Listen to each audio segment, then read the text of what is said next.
Balandia, micro du pasteur Bobo, partout où vous êtes, à travers les mondes d'autres Pessibilo, Mbote, Ozali, micro du pasteur Bobo Nsoubara, très suivi partout à travers le monde, pour se payer l'ango, pour adopter un pour lingui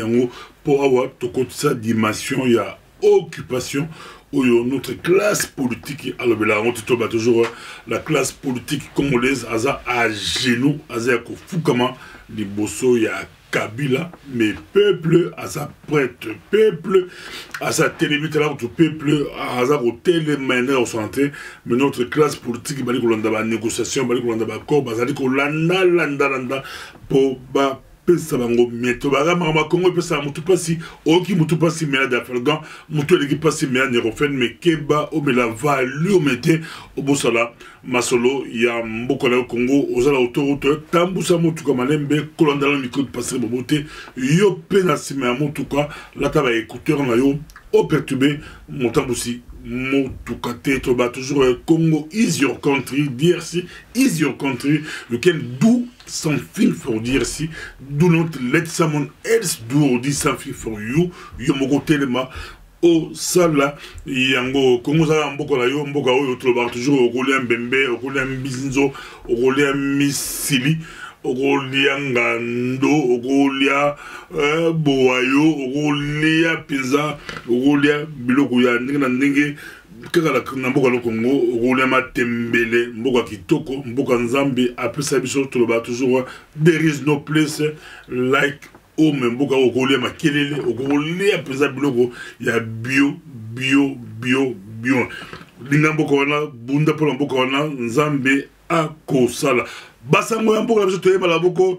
likambo ya Kabila da Paris Kabila à Paris o bomoni ko penza Macron akende na wapi Macron akei na banti akele banti kandi il au manque de lobby Macron le banti parce que catastrophe naturelle salami au moni ba président ba pays démocratique ba président au bisu na Congo za mawamingi ata ba kufi ata ba catastrophe salami ata mambo salami président kindakate taro to Kasai wana a commis en gros 3 mois 4 mois 2 ans après président kindakate to tout le monde a micro de passer au beau pourquoi bolibo kamba biso pourquoi bolibo diriger Congo soki boza la biloté mais awa Macron président de France yemoko himself a keina anti mais Bakabili c'est selon la libre Belgique balabi ti balana qui qu'on négocie avec qui va coopérer qu'on négocie bayamba Kabila na Paris ta la classe politique o tibala o to na Genval tibala oyo azalaki modérateur la Genval tibala oyo asimbaki masolo ya Genval azaki au four et au moulin tibala oyo Tshisekedi apesaki peza pifo Zoka, Babi Kabila déjà ça contracté ben kana tibala ona aïe la Paris azaki na Paris mais azako négocier pour bayamba Kabila na Paris mais en tout cas masolo yango et be dit poto lelo na Paris ezalaki ko pesi mbo aboyi ba combattant la stratégie de Bango Grado ba fouilla qui partout on a même vu Martin Sadi na Élysée à Kenda qui me côté memo Azamobali ya Tembe à Kenda quand même côté memo coup de chapeau Martin Sadi ba combattre beli ba qui passe partout ba zalaï quand même à Paris ba na Paris ba qui attaque ozolate mais moi le comment faire salama moi le comment salami ba balagé peut passer par là ba Champs-Élysées na balini ba do ba Kenda quand même ko vigiler mais Kabila a été lobby le potentiel je crois le potentiel à Congo il y a un peu l'avance par rapport à la libre Belgique Albaki à Tchaki point d'interrogation à Tchaki Kabila à l'Élysée c'est qui affirmation mais c'est là qui moi bon tout dans mes batailles potentiel bon on dit clairement que nous c'est qui fausse rumeur lancée par Bakabiliste Banmoko pour baser la COP Molakina on a l'obligé la libre Belgique avec Yango, ils ont vérifié nulle part Kabila a mardi à Paris. Kabila a négocié nini pétrole, pétrole autobay lobby pétrole contre référendum. Kabila a négocié par français besoin pétrole il a ça à talaté Kabila a ça na ya tala tape ça au félé pesant moins cher au santé à ça au brader ba richesse de mission mais la but ni na but kaka pour aleka à ça la troisième mandat pour tendre Congo le mission ezongi sima Congo le mission ezongi sima na ndenge moko ya ko sagalante donc Macron a kéina la banti ko sunga batibala baila Paris ba robeta cop pour Macron un Kabila mais et salamité bala poto abi bazaka ko vigiler bazaka ko landelango bazaka il faut retrouver Élysée sous pression mais à niveau du conseil de sécurité il se rend compte que ba français bazo beta carte à élection année oyo ba français bazo beta bon bazo beta carte ya ba ocha na niveau ya ONU ba ocha Kabila pression a mis sa calendrier électoral ba ça la élection année oyo mais ba français on peut le battre na compliqué tout le baquet bazo ba à la moi na botu bazo ba autre chose na botu bazo le banque bazo ba ko faire monter ba en cher pour ba ben d'aba brader ba ben d'aba richesse en bon au félé ba richesse et comment nango mais ba te belé ba minde de belé ba beta la cope même Monisco to auto commaqué ba tout ba comment ba lettre comment Monisco ba c'est la richesse namso ba ou ba diamant ba wolo ba coltan ba nini eza le couteau pour Monisco a pesa moto monter mandat talane commande mboka comme passoire Congo est comme passoire Congo est comme place ya escroquerie ba mafiosi tous ces mafiosi là ba onde ba dingi Kabila fandaona pour ba yiba ba za ko yiba ba li ko s'enrichir mais population ali na pas si population azali ko souffrir tout même la rentrée scolaire ya ne ozeki mo boulot le ba Équateur mo boulot santé ezongi mana muté bala batani présenté ba professeur ba za payer te la ba kisanga di mawatro na kini pe zongi na ali ko comment ezongi présenté eza pasi eza mawa mais batu moko Batumoko ba bimisa ba richesse. Et ce qui est grave, soit les mbongo sont occupés, leur boulot à l'égard là-bas s'opposant à qu'ils ont occupé, tala, au monde n'a jamais ba Congolais riches. Mais ba pays voisin, ba pays grave voisin. Ba comme là, ba toi mbongo ya kosala la terre. Bangonde bon ça va trafic bangonde baza koteka bangonde je passer par bango ba bemisa bato là ya kosalante mais congolais moko azala pasi congolais aza ko souffrir congolais aza ko telengana congolais ba ko refouler la poto congolais akoma moto pamba congolais ali ko luka ba sédique congolais ali ko luka mangoya congolais ali ko luka lisoso congolais ali ko luka biloko belé mais mboka na congolais etonda la bozui nzambe apesa wolo après ça diamant, après ça coltan, après ça bois, après ça maï, après ça mbisi, après ça pétrole, après ça biloko. Il y a qu'on il fallait parmi biso ba congolais, tout le monde a battu en bon ou bas à l'ébélé. Et ça passe, makamboyo, et puis ça passe, et je peux ça mawa, et je peux ça mawa, crise sociale, on peut ça makasi mikolo, fond congolais, on est quitté sur makasi, balobi. Congo comme la période où soka kama moto muke soka zamba soka kama boki kama moto amena radika soka boki pemi la zamba ba été aboki aba moto peli doro Congo za kaka moi intéressant la muke pour einda mais c'est pas congolais pe balobi on a touché les fonds toujours remonté on a touché les fonds toujours comprendre toujours une classe politique les sungi ba congolais et ko utaka na classe politique te mais d'abord congolais ba moko et ko te na masse et comme se te pas la yo oui pas la ngai dinga boko la yo bunda polo boko la yo okomona oyo nzambe ako sala babi une délégation à 5 ba kozana la Belgique ba bato à 5 sultan et milay wala ba kozana la Belgique ba bexi la conférence boko wa to Marcel Outembi Fidèle Cielele et puis Clément Makiobo Barozala na ba monseigneur Barozala Belgique awa bien que depuis glissement et Salama en 2016 batumele ba comment on un peu compliqué tala ndenge bazako ki ba mbangu ils ont l'opposition, ils ont la majorité, bango tout, bazaro qui bambango la 5 ans comme la communion, nabo bazaro ba musulman ba mena communion, bango tout la 5 ans bango, bazaki qui sûr que bazali cause pouvoir, bazala qui sûr que Kabila azokende, Kabila kotika, mutu abondi bitumba, mutu azui na mandoki atike la bino kala ndenge bokoni na 5 ans, atike la bino on ne va pas dans le poteau, mon œil, c'est que soli. Notre classe politique croyait, on croit pour ça que Mama Senko, ils est solitaire, ou soit là pour la poste, soit là pour la poste, qui sera Premier ministre, qui n'a la reçoit justice, n'a la reçoit défense, n'a la reçoit. Voilà, Kabila, entre la bonne qui est trop sûr que ma solo à Senko, et aussi ma solo à Senko, voilà, c'est que mon bon travail qui Kabila, abandonne pas papier, mon coup. Akende papa a tout bien papa c'est comment ngate ba tindeli 5 ans yé et qui ba sali masolo mais Kabila yona za président 5 ans peu ça raison que il fallait ba tension il m'a ça 2006 il fallait ba poser tension ba que la négociation mais il lo ba Kabila dribble qui ba mais tout le monde savait que Kabila quoi appliquer ba corps volonté makambo Congo et puis ça ka mutu Pasi Kabila baza kosenga mbongo la FMI bali koluka mbongo po mbongo kiti crise sur makasi crise ni makasi mais FMI ali kosenga bango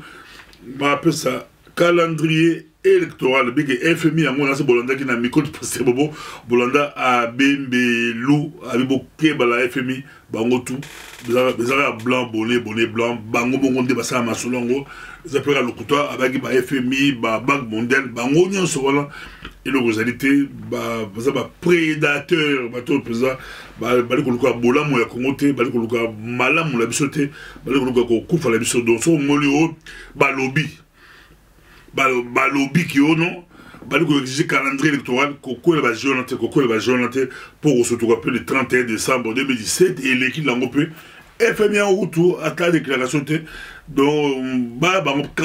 donc beaucoup mais tu peux cibler l'information que FMI FMI MC bon perception calendrier électoral magambo ya Congo eza kopesa mutu pasi eza kopesa pasi na ndenge moko ya kosala te tobi yaki Tibala ya échoué Kopelaki a reçu une mission Kabila a analysé, il a échoué pourquoi? Est-ce que pour une catastrophe naturelle où Macron a obligé à voyager, est-ce que ça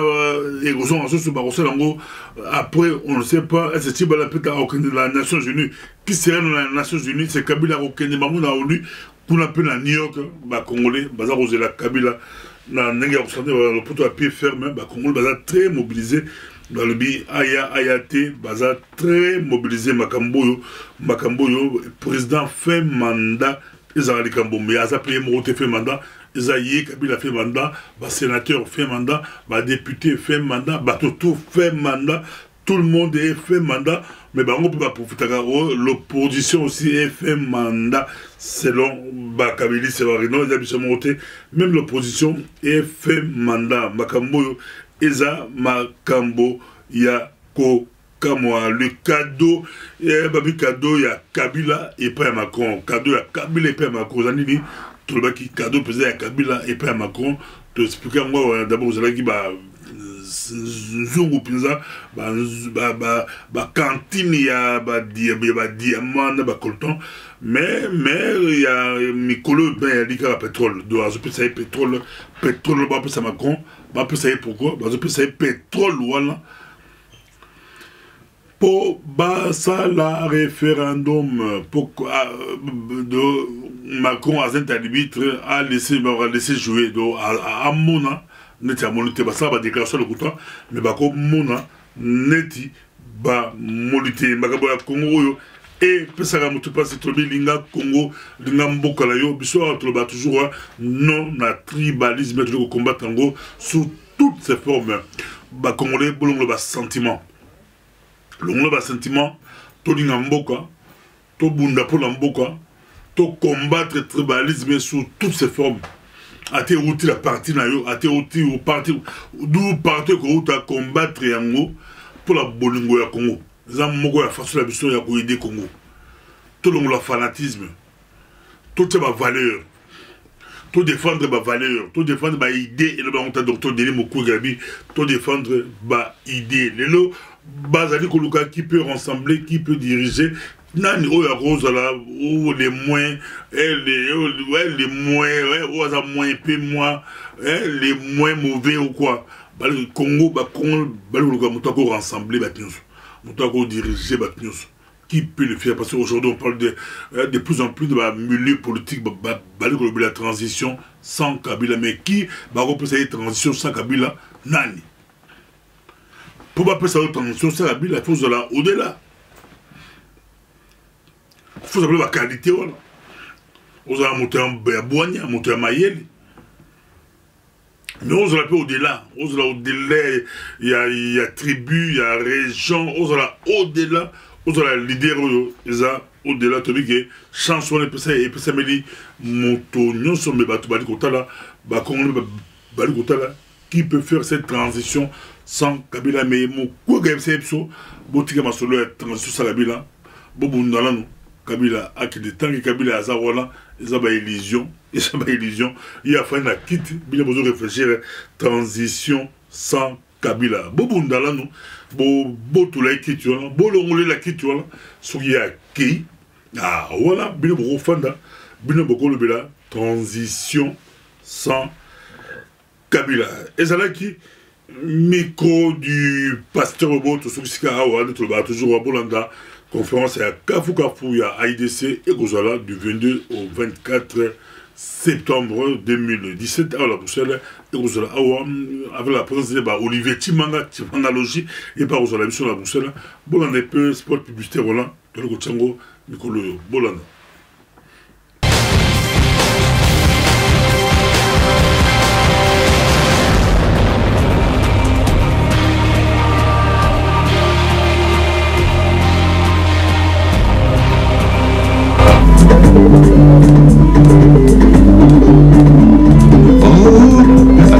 Congolaise dans le monde entier.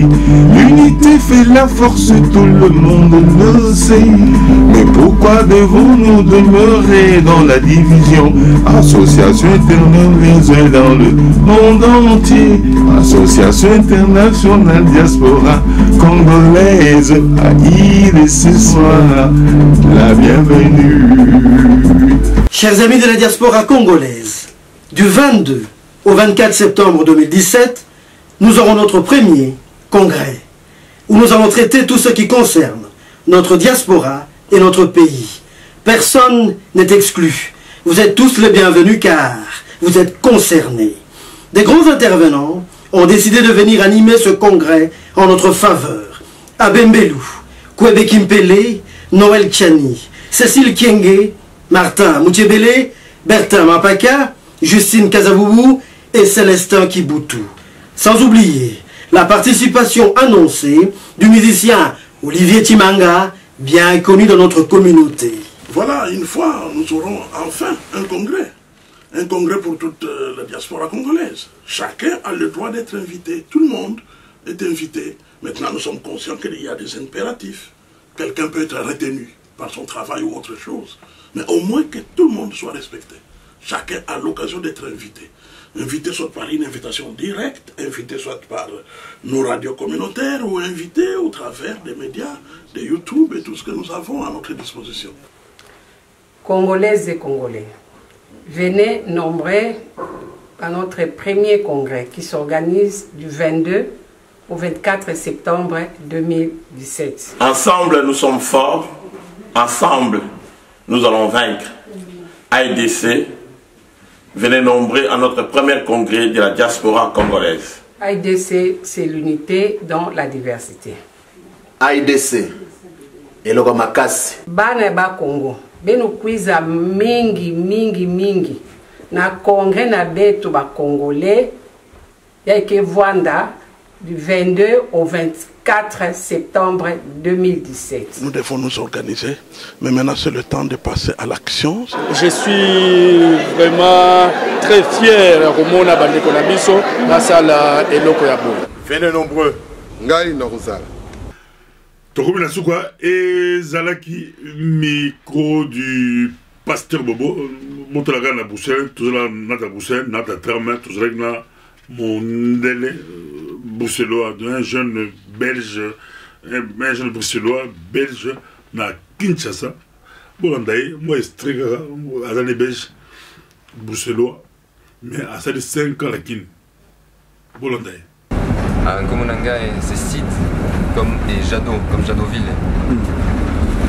Boy ko lingala comment hein toi toiba boy ko lingala on a aimé lingala et no lingala à Balabala à Vachegues et j'ai appris comme ça dans la rue juste avec les gens et les gens m'ont bien accueilli donc on apprend la langue facilement. Tu dis mon na Congo non zéro non officiel. Zéro unofficiel. Non officiel, non officiel. Non, j'ai pas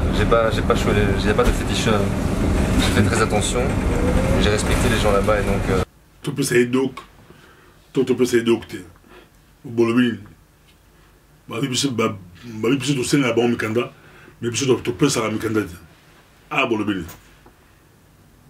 Na meni mai.